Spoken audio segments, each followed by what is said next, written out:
తెలంగాణ రాష్ట్రంలో సమగ్ర కులగణన జరిగిన తర్వాత సమగ్ర కులగణన తప్పుల తడక అని బీసీ సంఘాలన్నీ కూడా రోడ్డెక్కి కొట్లాడటం జరిగింది. ఎస్సీ ఎస్టీ సంఘాలు కూడా దాన్ని విమర్శించడం జరిగింది. అందరూ కూడా ముష్ట కంఠంతో తెలంగాణ ప్రజలందరూ కూడా నినదించడం జరిగింది. ఇది తప్పుల తడక అని.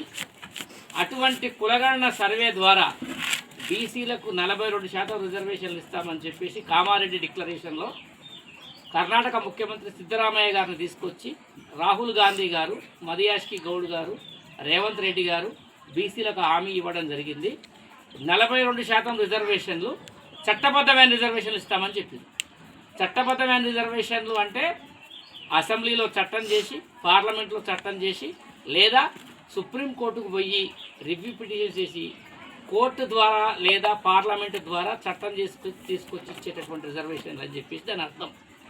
అటువంటి రిజర్వేషన్లు ఈరోజు రేవంత్ రెడ్డి గారు ఏం చెప్తున్నారంటే, మా పార్టీ పరంగా 42% ఇస్తాము, మీ బీఆర్ఎస్కు బీజేపీకి దమ్ముందా ఇయ్యడానికి అని చెప్పేసి తప్పించుకునే విధంగా, మేము ప్రతిపక్షాలను ఇరుకున పెడుతున్నాం అనే విధంగా ఆయన మాట్లాడటం జరుగుతుంది.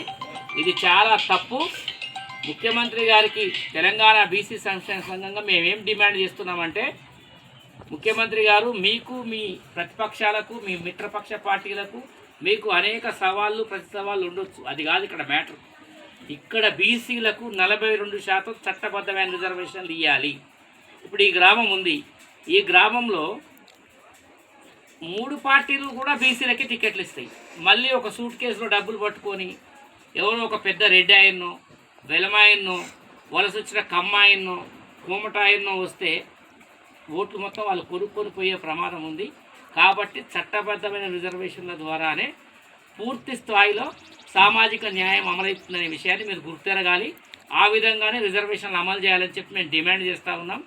అదేవిధంగా దేశంలో 1931 లెక్కల ప్రకారము, నిజాం స్టేట్లో 1937 లెక్కల ప్రకారము, ఆ తర్వాత దేశంలో 1952 లెక్కల ప్రకారము, ఆ తర్వాత 2011 లెక్కల ప్రకారము, ఆ తర్వాత 2015 లెక్కల ప్రకారము, 2015 లెక్కల ప్రకారము, కేసీఆర్ చేసిన ఎస్కేఎస్ సమగ్ర కుటుంబ సర్వే లెక్కల ప్రకారము మన రాష్ట్రంలో బీసీలు 60% ఉన్నారని చెప్పేసి మొన్న అసెంబ్లీలో డిబేట్ జరిగింది. కానీ ఇక్కడ విచిత్రం ఏంటంటే, తెలంగాణ ఉద్యమంలో శ్రీకృష్ణ కమిషన్ కూడా తెలంగాణ రాష్ట్రంలో 93% బీసీ, ఎస్సీ, ఎస్టీ మైనారిటీలే ఉన్నారు అని చెప్పడం జరిగింది. 93% బీసీలు, ఎస్సీలు, ఎస్టీలు ఉన్న ఈ రాష్ట్రంలో 7% అగ్రకులాలుంటే రెడ్లు, వెలమలు, వలసొచ్చిన కమ్మలు, బ్రాహ్మలు, కోమట్లు 7% ఉన్నారని శ్రీకృష్ణ కమిషను స్పష్టంగా తెలియజేస్తే, ఇప్పుడు రేవంత్ రెడ్డి గారి ప్రభుత్వము నిన్న మొన్న చేసిన dedication commission, BC commission, planning commission 17.5% ఓసీలు ఉన్నారని చెప్తారు. శ్రీకృష్ణ కమిషన్కి ఇప్పటికే 10% పెరిగారా? 2015 సమగ్ర కుటుంబ సర్వేకి ఇప్పటికి 10% పెరిగారా? అట్లా కాదు. సమగ్ర కుటుంబ సర్వేలో కూడా తప్పిచ్చారు. సమగ్ర కుటుంబ సర్వేలో 21% అని ఇచ్చారు, తప్పదు.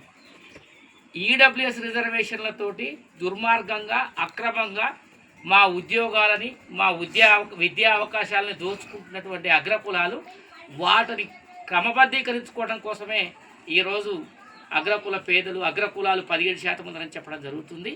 బీసీలని 58, 59, 60% ఉన్న బీసీలని 60%కి పైమాట తెలంగాణలో, దేశంలోనే 60%కి పైమాట బీసీలు. ఎందుకంటే ఒక ఊరుకు పోయి చూస్తే నీకు 65, 70% బీసీ కులాలే ఉంటారు. ముదిరాజులు ఉంటారు, గొల్లోళ్ళు ఉంటారు, పోతే పద్మశాలీలు ఉంటారు, గౌడ్స్ ఉంటారు, మున్నూరు కాపులు ఉంటారు, విశ్వకర్మలు ఉంటారు, కుమ్మరులు ఉంటారు, కమ్మరులు ఉంటారు, రకరకాల కులాలు వీళ్ళే 70% ఉంటారు. దేశవ్యాప్తంగా లెక్క పెడితే 60% బీసీలే ఉంటారు. అటువంటి తెలంగాణలో 46% ఎట్లుంటారు? ఇది ఈ సర్వేని మళ్ళీ రీసర్వే చేయాలని చెప్పి మేము డిమాండ్ చేస్తూ ఉన్నాం.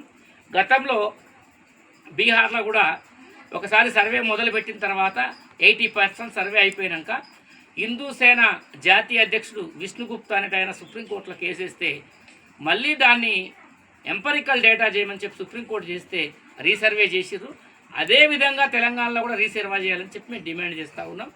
ఈ సందర్భంగా ప్రభుత్వానికి మా సూచన ఏంటంటే, బీసీలకు పకడ్బందీగా స్థానిక సంస్థల్లో 42% రిజర్వేషన్లు చట్టబద్ధంగా కల్పించాలని డిమాండ్ చేస్తూ ఉన్నాం.